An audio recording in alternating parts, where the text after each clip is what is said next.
As Donald Trump settles in for the Thanksgiving weekend, the president-elect is making room at the table for some surprising cabinet picks. For starters, his choice for ambassador to the UN, one of his toughest GOP critics, Nikki Haley, saying in a statement, the South Carolina governor and daughter of Indian immigrants is a proven deal maker, and we look to be making plenty of deals. She will be a great leader representing us on the world stage.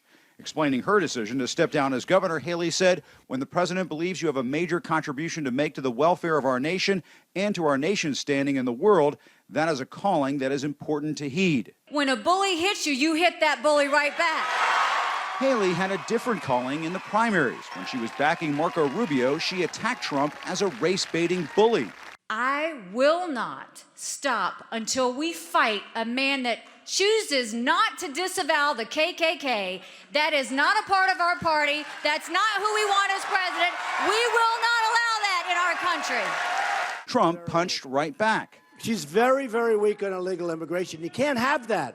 In addition to a selection of Haley, Trump also tapped billionaire school choice advocate Betsy DeVos for education secretary and appears to be closing in on announcing Ben Carson to lead housing and urban development.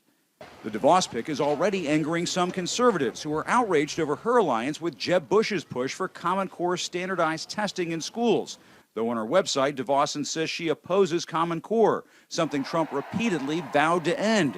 We're going to provide, you're going to like this, school choice and put an end to Common Core, which is a disaster. We'll bring our education local. Trump's willingness to go outside his comfort zone may well be a sign he could turn to one of his biggest Republican adversaries to become his Secretary of State, Mitt Romney. His domestic policies would lead to recession. His foreign policies would make America and the world less safe.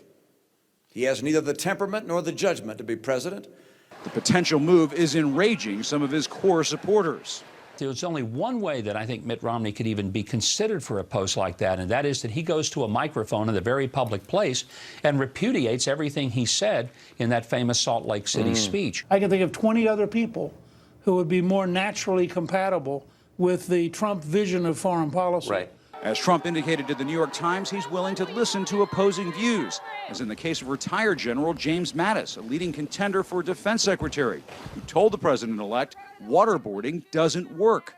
He said, I've always found, give me a pack of cigarettes and a couple of beers, and I do better with that than I do with torture. Contrast that with Trump's enthusiastic support for torture during the campaign. Torture works, okay, folks? Torture, I have these guys.